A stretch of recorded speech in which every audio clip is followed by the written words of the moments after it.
మన ప్రభువును రక్షకుడైన యేసుక్రీస్తు నామంలో మీకు శుభములు వందనములు తెలియజేస్తున్నాను. అనుదిన ధ్యానమునకు స్వాగతం. యోబు గ్రంథం 30వ అధ్యాయం ఈ దినం మనం ధ్యానిస్తున్నాం.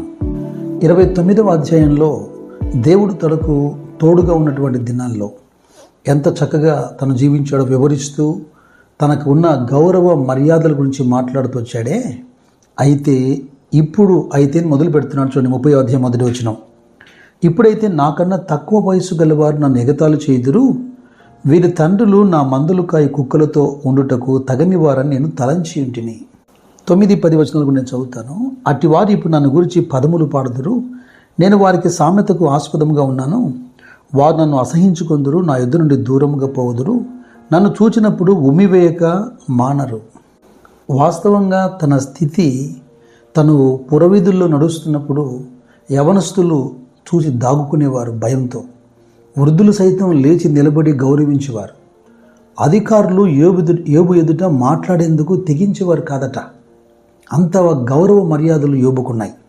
కాస్త యోబు కఠినంగా మాట్లాడుతున్నాడు అనిపించినా కంట్రోల్ తప్పాడు అంటారే, ఆ విధంగా తమ కళ్ళ ఎదుట అంత గౌరవ మర్యాదలతో బ్రతికినటువంటి యోబు పరిస్థితులు మారిపోగానే ఇంత నీచంగా ఎంచుతున్నారే, వారి పట్ల యోబు కోపము కట్టలు తెంచుకుందని చెప్పాలి.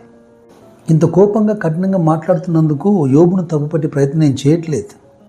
యోబు కూడా మనిషిగా మన పరిస్థితులు బాగులేనప్పుడు ప్రతివాడు, దారిలో పోయే ప్రతివాడు మనకు సలహా ఇస్తాడే, అప్పుడు కలిగేటువంటి చిరాకు, కోపం ఇది. ప్రభు విషయమైతే యెషయా ప్రవక్త అంటున్నాడు 50వ అధ్యాయంలో, కొట్టువారికి నా వీపు అప్పగించి తిని, వెంట్రుకలు పెరికివేయ వారికి నా చెంపలను అప్పగించి తిని, ఉమ్మివేయ వారికి, అవమానపరచు వారికి నా ముఖము దాచుకొనలేదు. యేసు ప్రభునకు సంభవింపబో విషయాలని ఇక్కడ ప్రవక్త ప్రవచిస్తున్నాడు.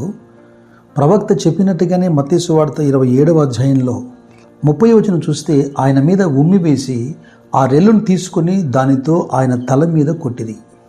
పేతురు భక్తుడు కూడా రాస్తూ అంటాడు, ఆయన దూషింపబడి బదులు దూషింపలేదు, ఆయన శ్రమ పెట్టబడి బెదిరింపక అని రాస్తాడు.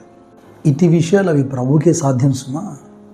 అయితే ఈ అధ్యాయంలో యోబు ప్రారంభం నుండి దాదాపుగా 14 వచనాల వరకు తనను ఎగతాళి చేస్తూ తనకు శత్రువులుగా మారిన వారి యొక్క భవిష్యత్తు గురించి, లేదా భక్తిహీనుల యొక్క భవిష్యత్తు గురించి మాట్లాడుతూ వచ్చాడు. ఇక 15వ వచనం నుంచి అధ్యాయం చివరి దాకా తను పొందినటువంటి శ్రమను, తన సఫరింగ్స్ని ఎక్స్ప్లెయిన్ చేస్తున్నాడు. ఈ విషయమై యోబు పలికిన ఒక మాట చదివి నేను కాస్త వివరించే ప్రయత్నం చేస్తాను.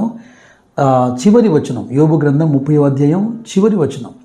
నా చర్మము నల్లబడి నా మీద నుండి ఊడిపోచున్నది, కాక వలన నా ఎముకలు కాగిపోయెను, నా స్వరమండలము దుఃఖ స్వరము నిచ్చుచున్నది, నా పిల్లన గురవి రోదన శబ్దం ఎచ్చుచున్నది. యోబు యొద్ద ఉన్నటువంటి ఈ వాయిద్యాలు ఏవైతే ఉన్నాయో విలాప రాగాలే తీస్తున్నాయి. అంటే అంతటి శోకంలో ఉన్నాడు యోబు. ఇలాంటి శ్రమల మధ్యలో కొనసాగుతున్న వారికి యోబు ఒక చక్కటి ఉదాహరణ. జీవితంలో ప్రవేశించినటువంటి ఈ సాడ్ మ్యూజిక్ ఏదైతే ఉందో ఇది జీవితాంతం కొనసాగదు. నిరీక్షణ కలిగేట్టుగా ఒక లేఖనం చదువుతాను. కీర్తనల 30వ అధ్యాయంలో 5వ వచనం. ఆయన కోపము నిమిషం మాత్రం ఉండును, ఆయన దయ ఆయుష్కాలం అంతయు నిలుచును.